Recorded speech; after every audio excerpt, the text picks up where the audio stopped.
போலாம்டா. டேய் இவனை எதுக்குடா கூட்டிட்டு வந்த? ஏண்டா நான் வரக்கூடாதா? வரக்கூடாதுடா. அப்ப நீங்க மட்டும் போயிட்டு வாங்கடா. டேய் அவன் ஏன்டா அப்படி பேசுன?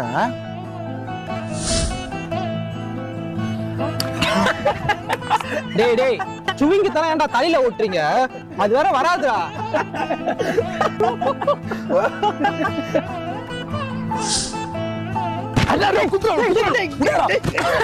டேய் நீங்களா? என்னடா மூச்சுல புடிச்சிச்சா?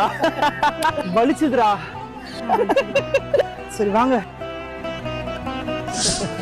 டேய் கையில என்ன பேப்பர்? சார் கொடுத்த அசைன்மெண்ட்ரா. முடிச்சிட்டியா? என்னோட வார்த்தை கூட சொல்ல. டேய் இத சொல்லதான்டா நேத்து உங்க 2 பேருக்கும் மாத்தி மாத்தி கால் பண்ணிருந்தேன். நீங்க என் போனே எடுக்கல. டேய் நீ முடிச்சிட்டியா? இல்லடா மச்சான் இத அப்படியே கையில வச்சுக்கோங்களேன். ஒன் பாத்ரூம் போயிட்டு வந்துடுறேன்.